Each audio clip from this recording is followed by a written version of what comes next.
à son festin, jour d'allégresse et jour de joie. Alléluia.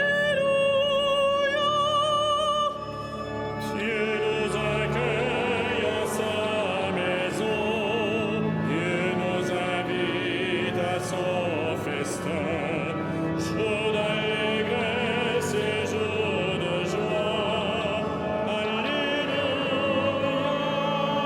Oh, quelle joie quand on m'a dit, approchons-nous de sa maison, dans la cité du Dieu vivant. Dieu nous accueille en sa maison, Dieu nous invite à son festin, jour d'allégresse et jour de joie. Alléluia. Jérusalem, réjouis-toi, car le Seigneur est avec toi. Pour ton bonheur, il t'a choisi. Dieu nous accueille en sa maison, Dieu nous invite à son festin, jour d'allégresse et jour de joie. Alléluia.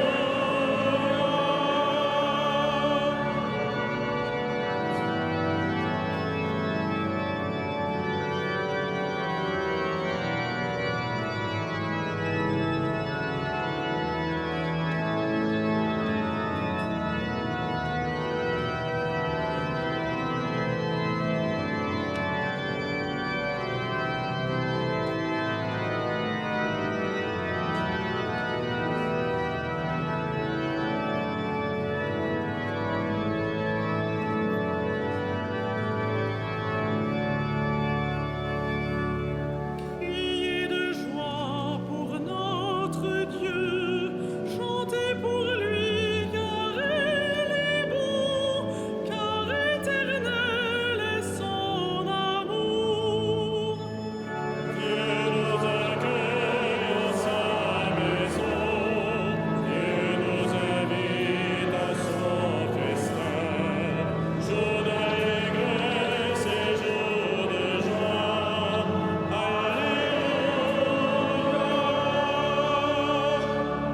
Que Jésus-Christ nous garde tous dans l'unité d'un même corps, nous qui mangeons le même pain.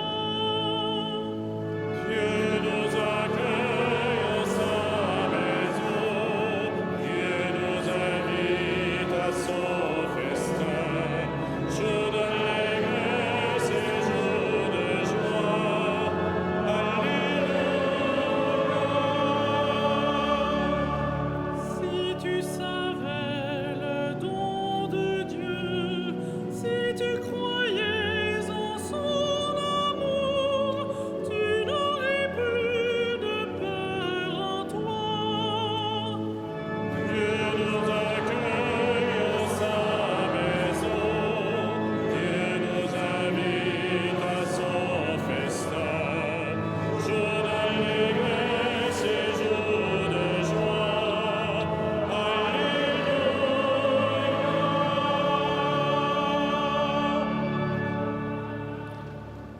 Au nom du Père, du Fils et du Saint-Esprit, la paix soit avec vous. Chers frères et sœurs, bienvenue dans cette cathédrale. Je salue aussi, bien sûr, les auditeurs de Radio Notre-Dame et ceux qui nous regardent sur la télévision KTO. Aujourd'hui, le Seigneur nous appelle au bonheur, ce bonheur que nous recherchons tous. Quel est ce bonheur qui vient jusqu'à nous? Ce bonheur, c'est Dieu qui vient nous visiter, comme il le fait à chacune de nos Eucharisties, où il se livre en nous pour nous faire vivre de sa propre vie. Et pour l'accueillir ensemble, nous devons d'abord accueillir cette miséricorde qui nous permet de l'accueillir dans un lieu digne de lui, un cœur purifié. Ensemble, au début de cette Eucharistie, reconnaissons que nous sommes pécheurs.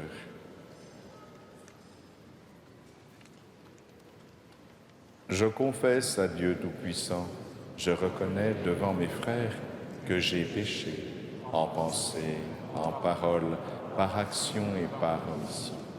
Oui, j'ai vraiment péché. C'est pourquoi je supplie la Vierge Marie, les anges et tous les saints, et vous aussi, mes frères, de prier pour moi, le Seigneur notre Dieu. Que Dieu Tout-Puissant nous fasse miséricorde, qu'il nous pardonne nos péchés et nous conduise à la vie éternelle. Amen.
Gloria in excelsis Deo.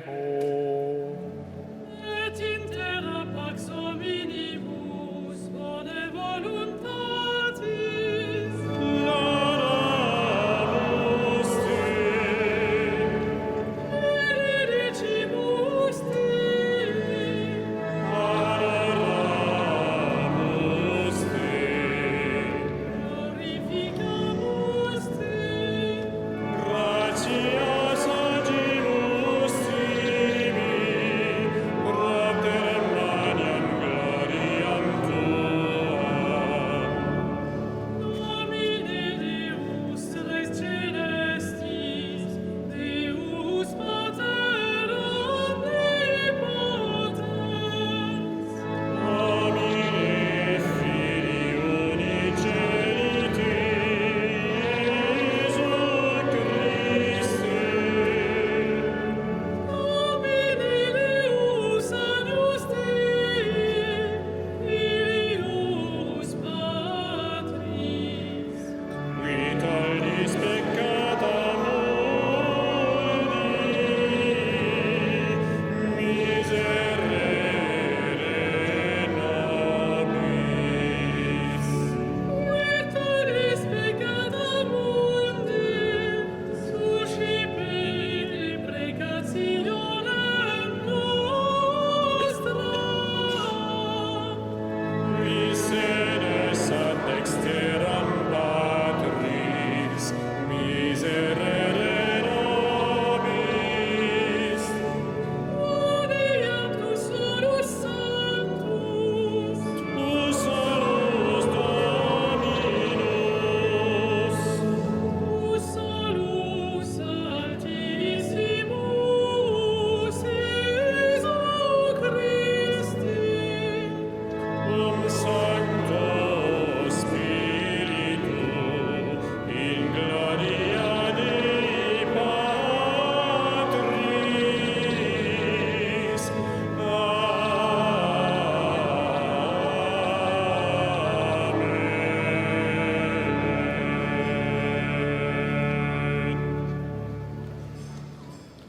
Prions le Seigneur.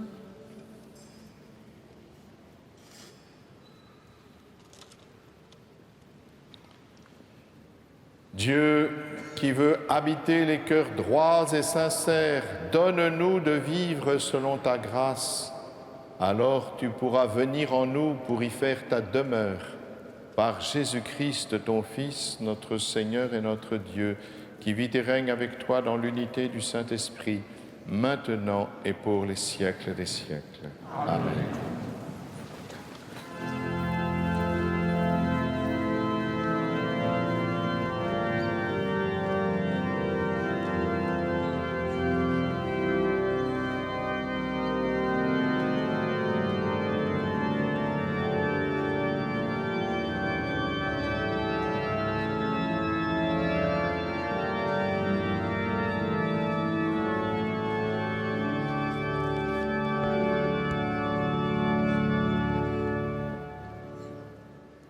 Lecture du livre du prophète Jérémie. Ainsi parle le Seigneur. Maudit soit l'homme qui met sa foi dans un mortel, qui s'appuie sur un être de chair, tandis que son cœur se détourne du Seigneur. Il sera comme un buisson sur une terre désolée, il ne verra pas venir le bonheur. Il aura pour demeure les lieux arides du désert, une terre salée, inhabitable. Béni soit l'homme qui met sa foi dans le Seigneur, dont le Seigneur est la confiance. Il sera comme un arbre planté près des eaux qui pousse vers le courant ses racines. Il ne craint pas quand vient la chaleur, son feuillage reste vert. L'année de la sécheresse, il est sans inquiétude. Il ne manque pas de porter du fruit. Parole du Seigneur.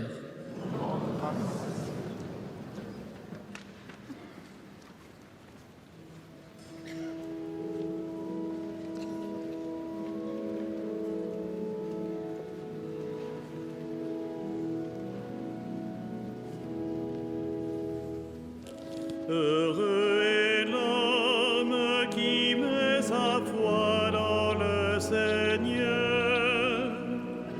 Heureux est l'homme qui met sa foi dans le Seigneur. Heureux est l'homme qui n'entre pas au conseil des méchants, qui ne suit pas le chemin des pécheurs, ne siège pas avec ceux qui ricanent, mais se plaît dans la loi du Seigneur et murmure sa loi jour et nuit.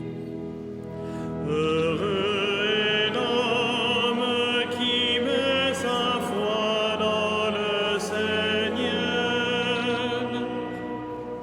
Il est comme un arbre planté près d'un ruisseau, qui donne du fruit en son temps, et jamais son feuillage ne meurt. Tout ce qu'il entreprend réussira, tel n'est pas le sort des méchants. Heureux est l'homme qui met sa foi dans le Seigneur.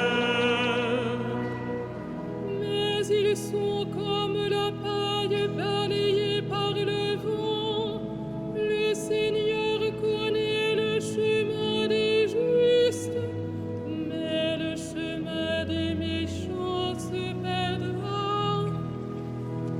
Heureux est l'homme qui met sa foi dans le Seigneur.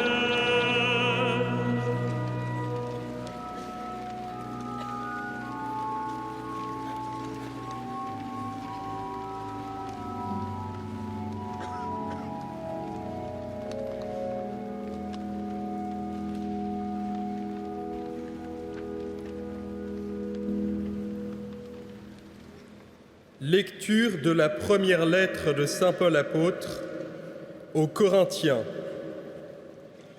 Frères, Nous proclamons que le Christ est ressuscité d'entre les morts. Alors, comment certains d'entre vous peuvent-ils affirmer qu'il n'y a pas de résurrection des morts? Car si les morts ne ressuscitent pas, le Christ non plus n'est pas ressuscité. Et si le Christ n'est pas ressuscité, votre foi est sans valeur. Vous êtes encore sous l'emprise de vos péchés. Et donc, ceux qui se sont endormis dans le Christ sont perdus. Si nous avons mis notre espoir dans le Christ pour cette vie seulement, nous sommes les plus à plaindre de tous les hommes. Mais non, le Christ est ressuscité d'entre les morts, lui, premier ressuscité parmi ceux qui se sont endormis. Parole du Seigneur.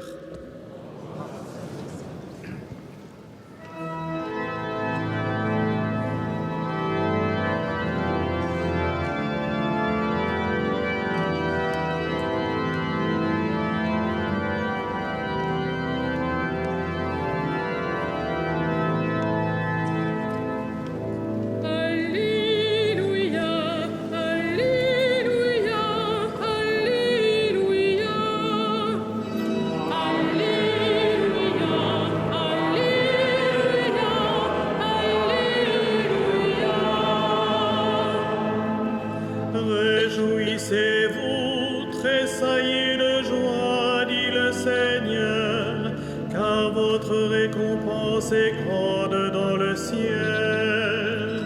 Alléluia, Alléluia,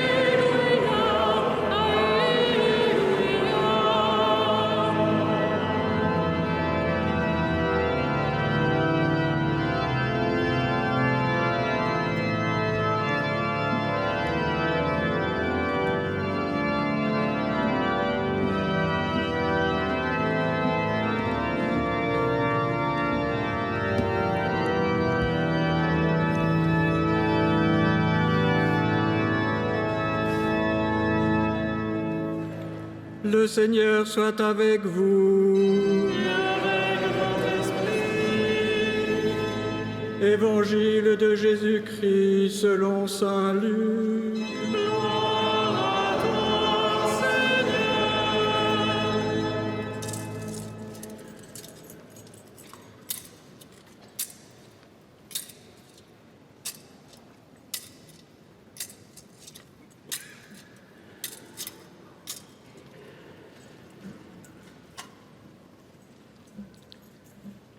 En ce temps-là, Jésus descendit de la montagne avec les 12 et s'arrêta sur un terrain plat. Il y avait là un grand nombre de ses disciples et une grande multitude de gens venus de toute la Judée, de Jérusalem et du littoral de Tyr et de Sidon. Et Jésus, levant les yeux sur ses disciples, déclara : « Heureux vous les pauvres, car le royaume de Dieu est à vous. Heureux vous qui avez faim maintenant, car vous serez rassasiés. Heureux vous qui pleurez maintenant, car vous rirez. Heureux êtes-vous quand les hommes vous haïssent et vous excluent, quand ils insultent et rejettent votre nom comme méprisable à cause du Fils de l'homme. Ce jour-là, réjouissez-vous, tressaillez de joie, car alors votre récompense est grande dans le ciel. C'est ainsi en effet que leur Père traitait les prophètes. Mais quel malheur pour vous, les riches, car vous avez votre consolation. Quel malheur pour vous qui êtes repus maintenant, car vous aurez faim. Quel malheur pour vous qui riez maintenant, car vous serez dans le deuil et vous pleurerez. Quel malheur pour vous lorsque tous les hommes disent du bien de vous. C'est ainsi en effet que leur Père traitait les faux prophètes. Acclamons la parole de Dieu. louange à toi, Seigneur Jésus.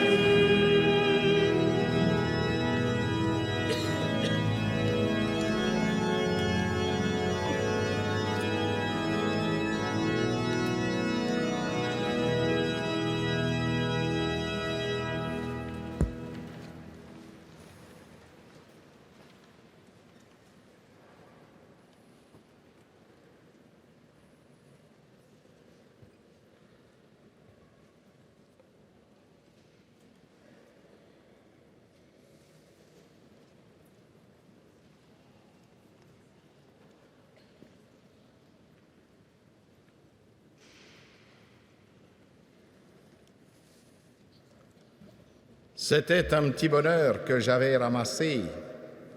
Les plus anciens d'entre vous, bien sûr, connaissent cette chanson, Le petit bonheur de Félix Leclerc. Eh oui, c'est un petit bonheur que j'avais ramassé, mais vous savez comment se termine cette chanson, hélas. Eh oui, or un matin joli que je sifflais ce refrain, mon bonheur est parti sans me donner la main. Est-ce que nous sommes condamnés à vivre ici, bas, des petits bonheurs successifs? Est-ce que c'est vraiment notre destinée? Un petit bonheur qui vient et qui disparaît à jamais. Le bonheur, nous le savons bien, c'est cette recherche éternelle de l'homme. Nous ne recherchons pas autre chose que le bonheur, et depuis toujours. Qu'est-ce qui peut nous combler? Voilà peut-être la question qu'il faut nous poser. Qu'est-ce qui peut nous combler? Nous savons bien tous, et l'expérience nous montre, qu'il y a toujours en nous ce sentiment d'insatisfaction, d'incomplétude, qui nous fait toujours chercher plus loin un bonheur qui nous semble inaccessible. Et quelquefois, nous avons la chance d'être comblés. Oui, heureusement. Mais nous le savons bien, jamais durablement. Oui, même si nous avons la chance, un jour, de vivre un vrai bonheur, nous aurons toujours cette échéance inéluctable, la mort. Qu'est-ce qui nous donne le sentiment de bonheur? Quand pouvons-nous dire réellement que nous sommes profondément heureux? Oh, nous le savons bien, nous sommes heureux quand nous aimons et quand nous sommes aimés. Parce que le luxe satisfait la mollesse, mais ne comble pas. Il nous faudra toujours plus de richesse. Le pouvoir, satisfait l'orgueil, certes, mais il ne comble pas. Là aussi, il faudra toujours plus de pouvoir et on gravit l'échelle sociale sans être au fond jamais totalement satisfait. Pourtant, nous le savons bien, lorsque nous aimons vraiment et lorsque nous sommes aimés, nous voudrions arrêter le temps, nous voudrions fixer le temps, nous voudrions que ce moment heureux devienne éternel, tout simplement. Et c'est bien au fond cela que le Christ est venu nous offrir, l'éternité de l'amour. Et vous savez comment s'appelle l'éternité de l'amour? Cela s'appelle la béatitude. Et voilà donc comment nous devons apprendre à passer du bonheur à la béatitude. Jérémie, vous l'avez entendu dans la première lecture, donnait déjà la source du bonheur.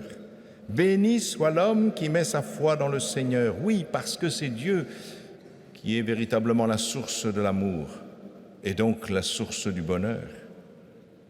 C'est en Dieu que l'amour devient durable. Le bonheur durable s'appelle la béatitude et elle n'existe qu'en Dieu. Mais c'est vrai que lorsque nous entendons l'Évangile, comme à l'instant, cette béatitude nous semble quand même un bonheur paradoxal.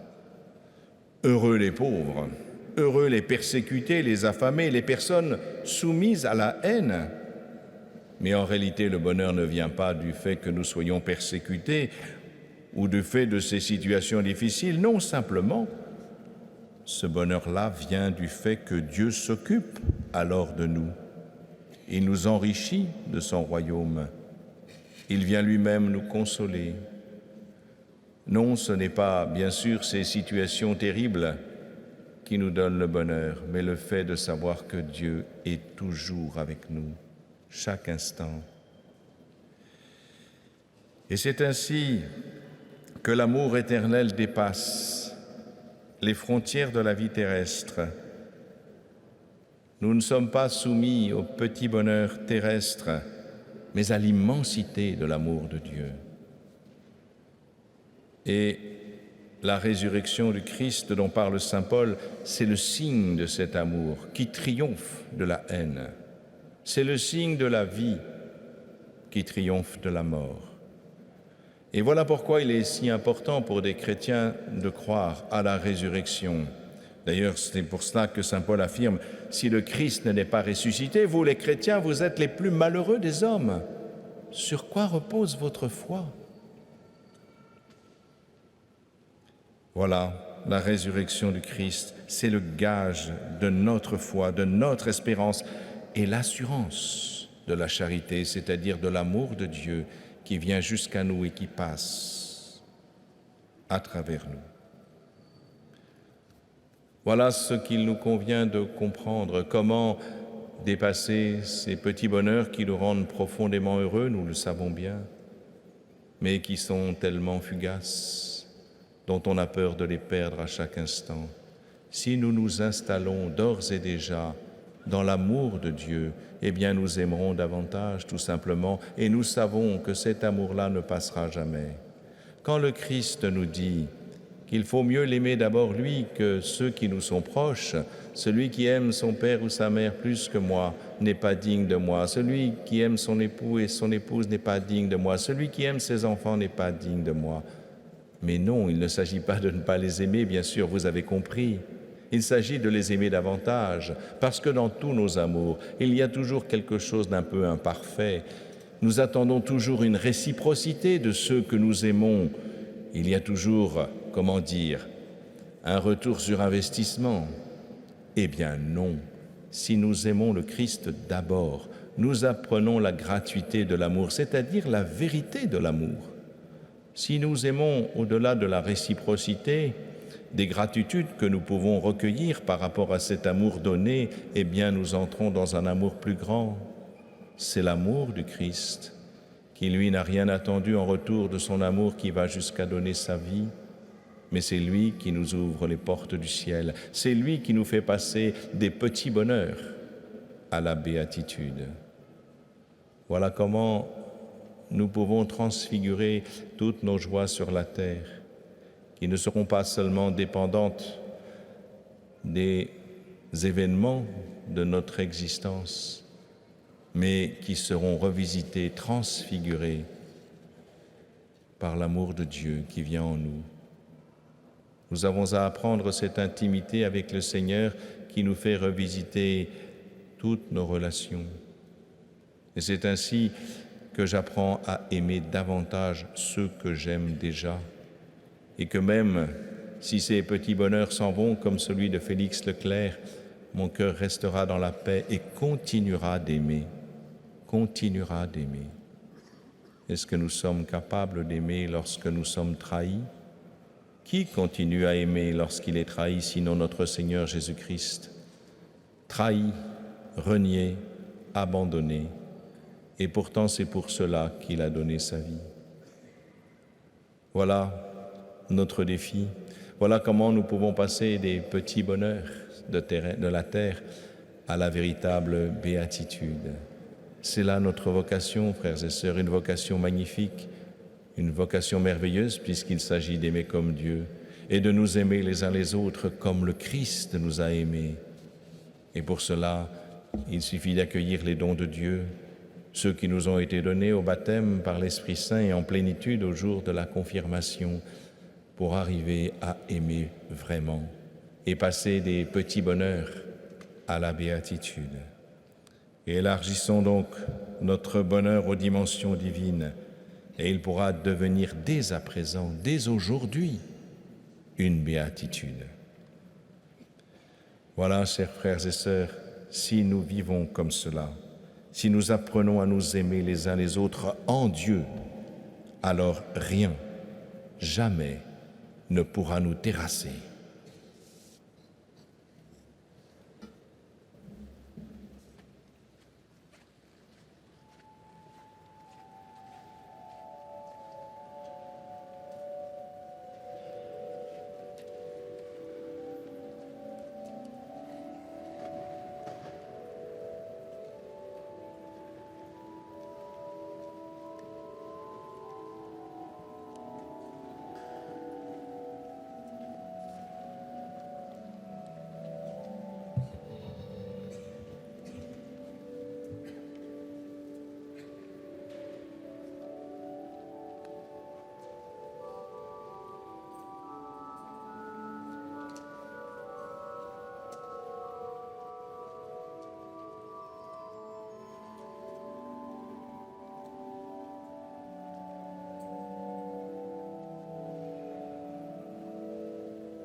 Credo in unum Deum. Patrem omnipotentem, factorem celi et terrae, visibilium omnium et invisibilium. Et in unum Dominum Iesum Christum, Filium Dei unigenitum, Et ex Patre natum ante omnia saecula. Deum de Deo, lumen de lumine, Deum verum de Deo vero, Eitur non factum consubstantialem Patri, per quem omnia facta sunt, qui propter nos homines, et propter nostram salutem, descendit de celis. et incarnatus est de Spiritu Sancto, ex Maria Virgine, et homo factus est. Crucifixus etiam pro nobis, sub Pontium Pilato, passus et sepultus est.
Prions ensemble au moment d'offrir le sacrifice de toute l'Église.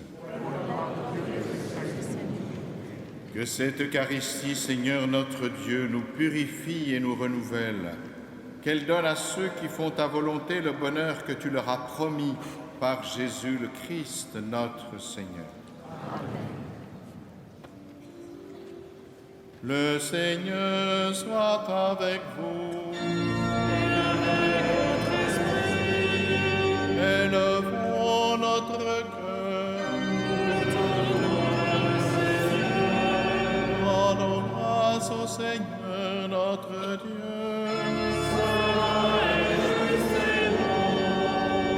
Vraiment, il est juste et bon de te rendre gloire, de t'offrir notre action de grâce toujours et en tout lieu. À toi, Père très saint, Dieu éternel et tout-puissant. Oui, nous le reconnaissons, afin de secourir tous les hommes, tu mets en œuvre ta puissance. Et tu te sers de notre condition mortelle pour nous affranchir de la mort. Ainsi, notre existence périssable devient un passage vers le salut par le Christ notre Seigneur. C'est par lui que les anges assemblés devant toi adorent ta gloire.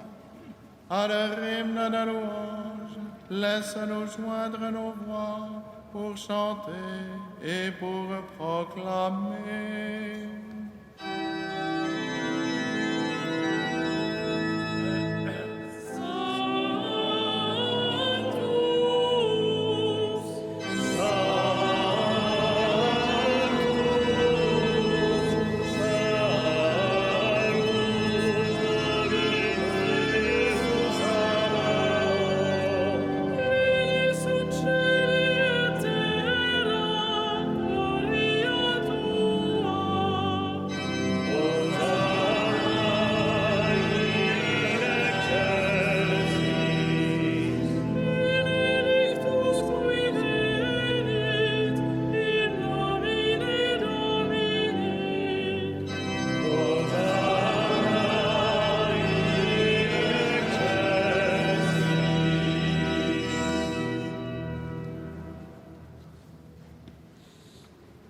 Tu es vraiment Saint Dieu de l'univers et toute la création proclame ta louange.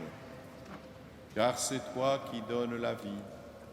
C'est toi qui sanctifies toutes choses par ton Fils Jésus-Christ notre Seigneur avec la puissance de l'Esprit Saint. Et tu ne cesses de rassembler ton peuple afin qu'il te présente partout dans le monde une offrande pure. C'est pourquoi nous voici rassemblés devant toi. Et dans la communion de toute l'Église, en ce premier jour de la semaine, nous célébrons le jour où le Christ est ressuscité d'entre les morts. Par lui que tu as élevé à ta droite, Dieu Tout-Puissant, nous te supplions de consacrer toi-même les offrandes que nous apportons. Sanctifie-les par ton Esprit pour qu'elles deviennent le corps et le sang de ton Fils, Jésus-Christ notre Seigneur, qui nous a dit de célébrer ce mystère.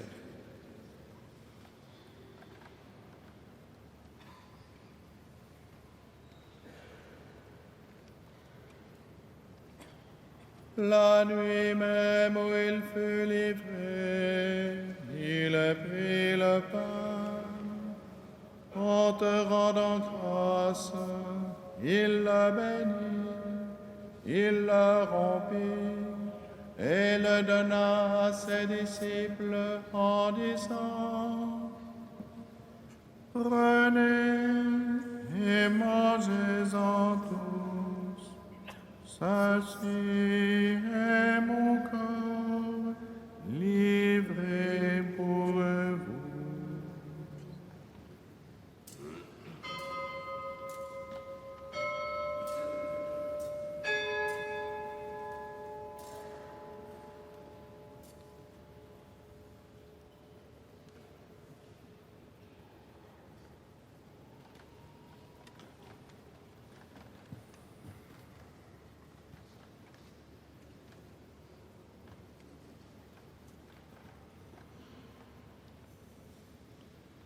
De même, à la fin du repas, il prit la coupe.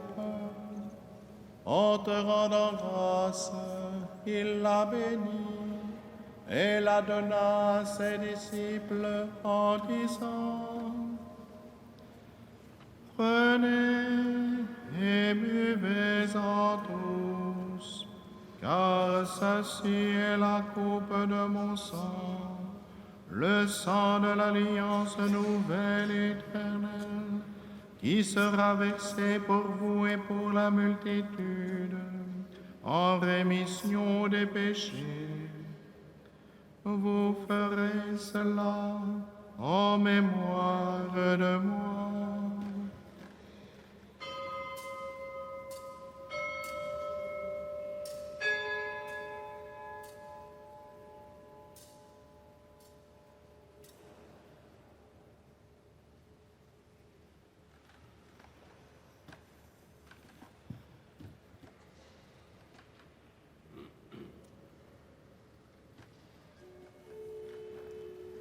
Il est grand le mystère de la foi.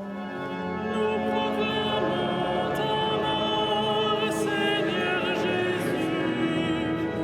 Nous célébrons ta résurrection. Nous attendons ta venue dans la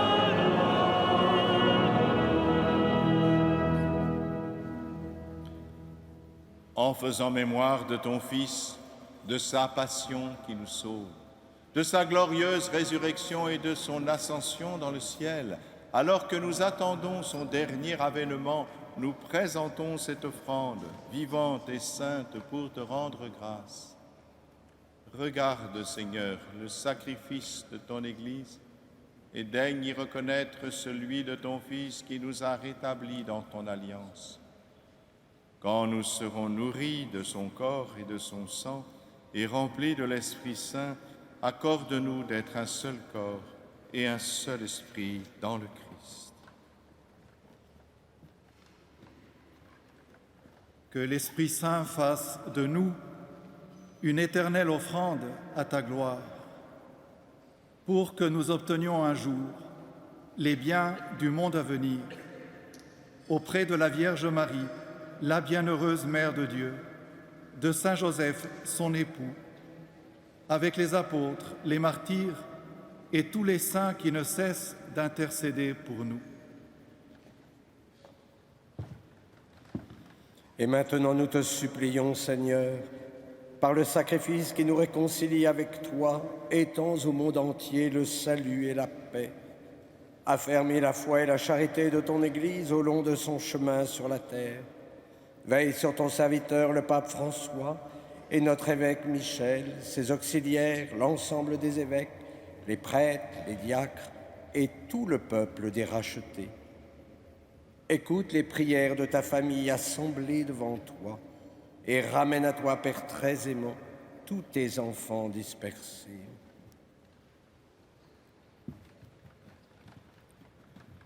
Pour nos frères défunts, pour les hommes qui ont quitté ce monde et dont tu connais la droiture, nous te prions. Reçois-les dans ton royaume où nous espérons être comblés de ta gloire, tous ensemble et pour l'éternité, par le Christ notre Seigneur, par qui tu donnes au monde toute grâce et tout bien.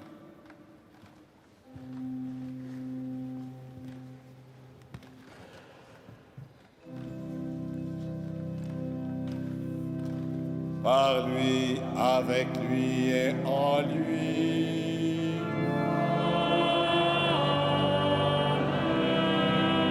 À toi, Dieu le Père Tout-Puissant, dans l'unité du Saint-Esprit,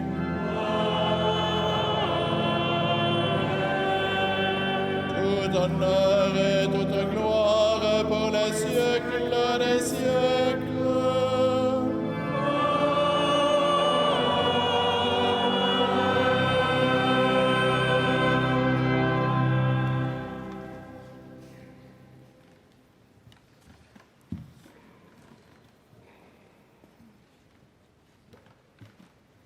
Comme nous l'avons appris du Sauveur et selon son commandement, nous osons dire « Notre Père qui es aux cieux, que ton nom soit sanctifié, que ton règne vienne, que ta volonté soit faite sur la terre comme au ciel.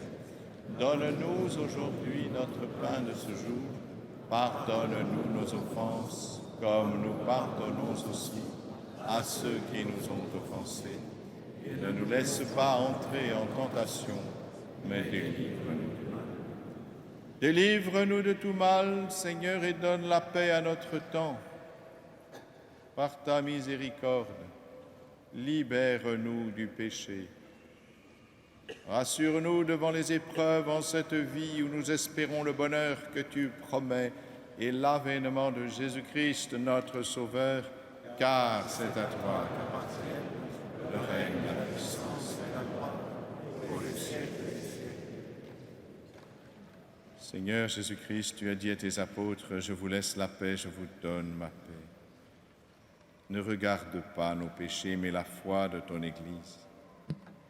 Pour que ta volonté s'accomplisse, donne-lui toujours cette paix et conduis-la vers l'unité parfaite, toi qui règnes pour les siècles des siècles. Amen. Que la paix du Seigneur soit toujours avec vous. Et avec votre esprit. Frères et sœurs, dans la charité du Christ, donnez-vous la paix.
Heureux les invités au repas du Seigneur.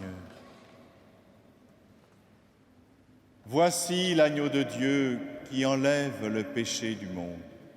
Seigneur, je ne suis pas digne de te recevoir, mais dis seulement une parole et je serai guéri.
Prions ensemble.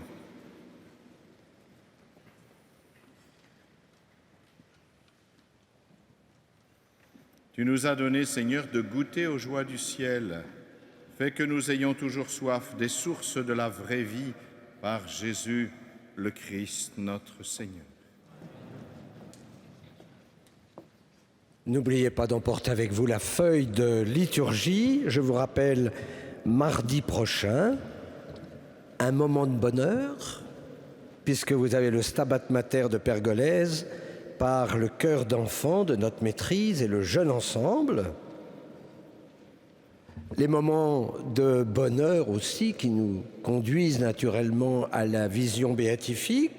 C'est pour nos amis de KTO et de Radio Notre-Dame. Nous avons entendu une messe brève de Gounod, l'Ave Verum aussi de Gounod.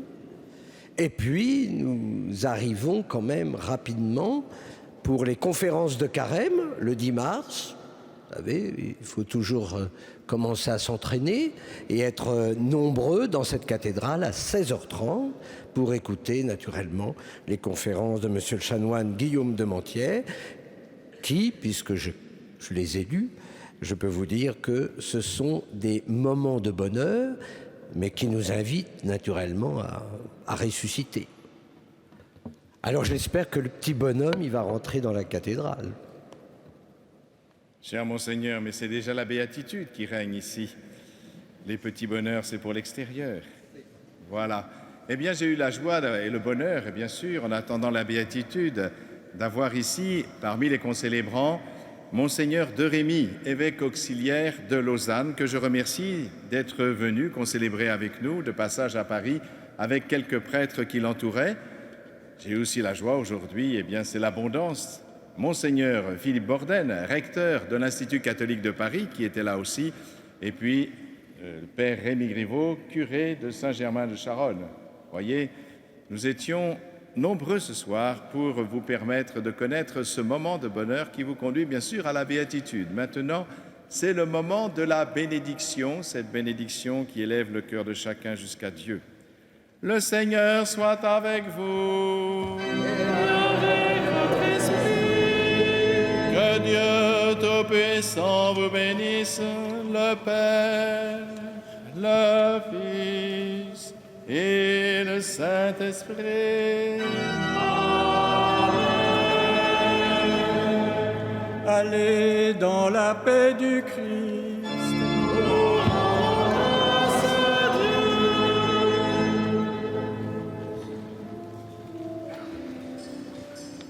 Ave Regina Caelorum.